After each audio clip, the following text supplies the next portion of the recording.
बाबा आज रात कौन खाया करी जानी पारनी तुम कहना तुम फेवरेट कौन करदेबी आज अंडा झोल करते ना खाइदला अंडा छड़ा ओके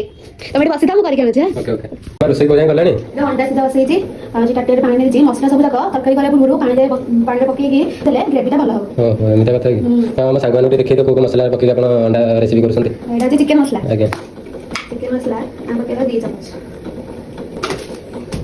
आज मीट मसला ओके मीट मसला 1 चम्मच आज गरम मसला 1 चम्मच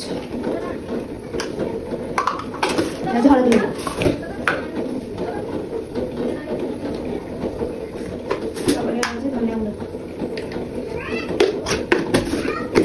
जीरा आधा चम्मच